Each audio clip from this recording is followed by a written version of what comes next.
Welcome back. Oh, it's that time of year, graduation, prom, exciting times, new adventures, lots of fun.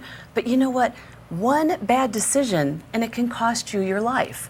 And that's why we have Barry Atkins joining us this morning. He's a father, an author, a speaker, and he's written a book about his son, Kevin, that everybody should read. And it's titled Kevin's Last Walk, a father's final journey with his son. And welcome back. We know we've had you back here before, and your story is such an inspiration for the viewers who are not familiar with it. Tell us the story about your son, Kevin. So Kevin was like any other kid. He was a good kid, never really had any problems with him. His high school principal didn't even know who he was. Wow. So that tells you a little bit about under his the behavior. radar. His only involvement with the law was a speeding ticket he got when he was 16 years old. He graduated from high school in May of 2005, bought a new truck shortly thereafter. I co-signed a loan so he could buy a new truck, and he never made a single payment on that truck. Now, you are from Gilbert. Yes. You are local. Yes. I'm from Gilbert. Kevin graduated from Mesquite High School. Wow. He decided to move out on his own. That night, his friends threw a housewarming party for him. They started with beer, started doing shots. Somewhere around 2 in the morning, he left a message for his sister talking about how drunk he was and how he loved his sister and his nephew and couldn't wait to see him tomorrow, and passed out a short time later. The guys were still messing around. They shaved his head and his legs while he was passed out. What guys will do. Just messing around. But his buddy was worried about him, and around 4 a.m. they found him blue and not breathing. He was pronounced dead, alone in the hospital while I slept peacefully in my bed.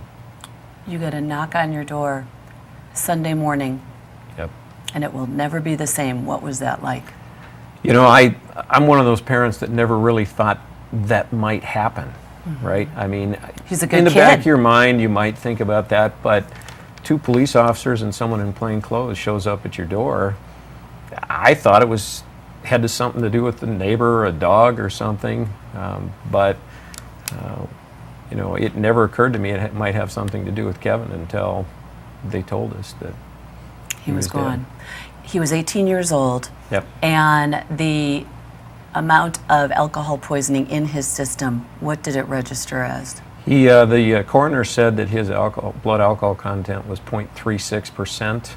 It was interesting because I talked to her for a little bit, and she said that there's people walking the streets every day that have that high of blood alcohol content. Oh my goodness. Alcoholics. But she has seen as low as 0.24% kill specifically teenagers.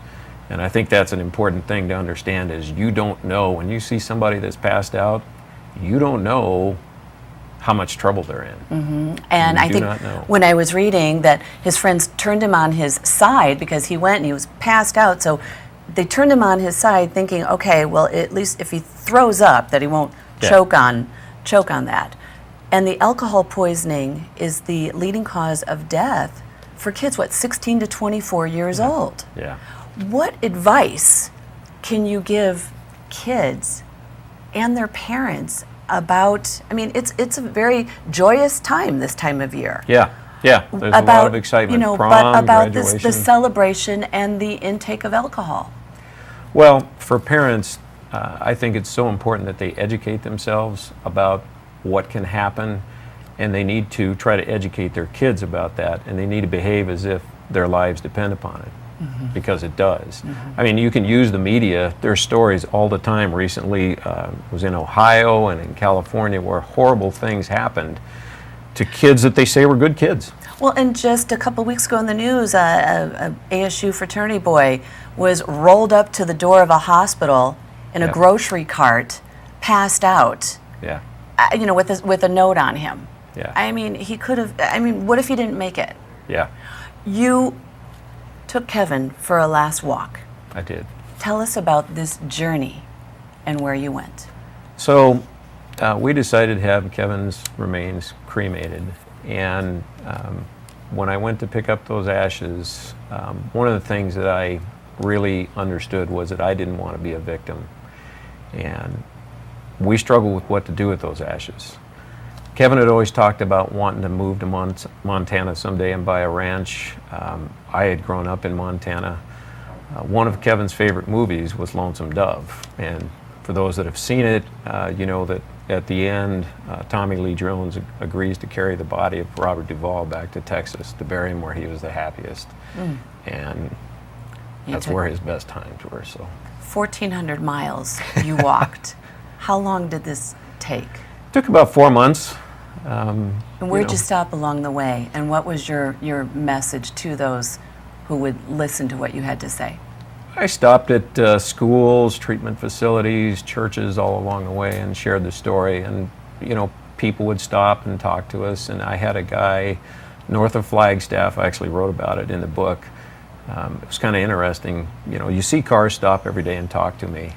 And this guy actually, he came up and he said, "Are you Barry Adkins?" And I said, "I am." And he said, "Did you speak at high school in Flagstaff a week ago?" And I said, "I did." And he told me that, "I don't know what you said to your son, but I appreciate it," because he came home and that started the conversation.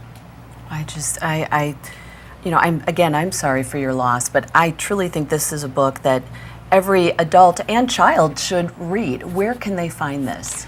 They can find it on my website, kevinslastwalk.com, or Amazon, Barnes & Noble. Just Google my name or Kevin's Last Walk, and it'll come Thanks for the information, Barry, and thank you for bringing this to the forefront. We appreciate it. We'll be right back after this, everybody.